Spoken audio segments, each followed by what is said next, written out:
हाँ मेरी देवर, तुम्हारा कमरा मैंने कैलन और बराक को दे दिया है, तुम कोई और जगह देख लो। ये अच्छा किया आपने।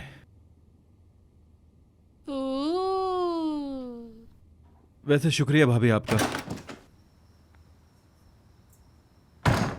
मेरे पास कमरा ही नहीं। तो तुम यहाँ सो सकते हो। अल्लाह खुश रखे आपको। सोचो अपने ही बीवी के कमरे में इजाजत लेनी पड़ रही है मुझे। देखो तो जरा ताने कैसे मार रहे हो।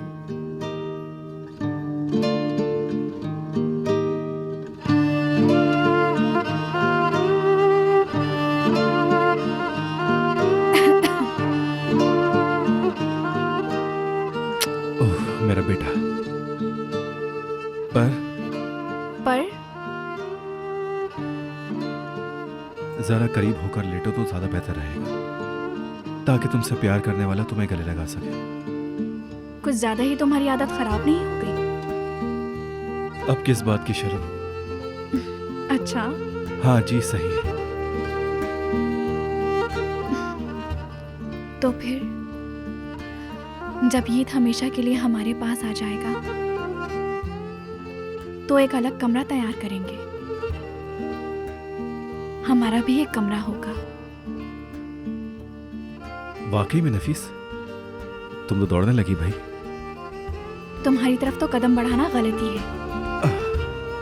तो और आगे बढ़ाना।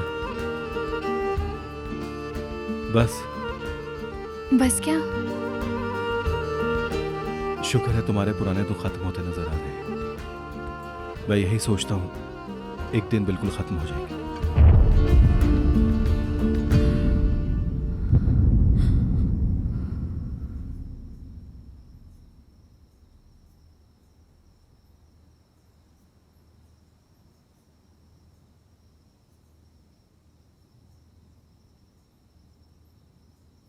तुम जानती हो मुझे नफीस वाली सोच बहुत पसंद है, लेकिन वो सोच इस बच्चे को जहन्नुम से बचाने के लिए थी।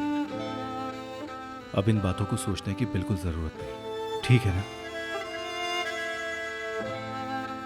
मैंने उस जहन्नुम में खुद को मजबूत कहकर मजबूत बनाया है। अब अगर मैं ऐसा बर्ताव करूं तो? मेरी जान, मुझे अपने सारे दुख दे दो। अब बिल्कुल परेशान ना हो।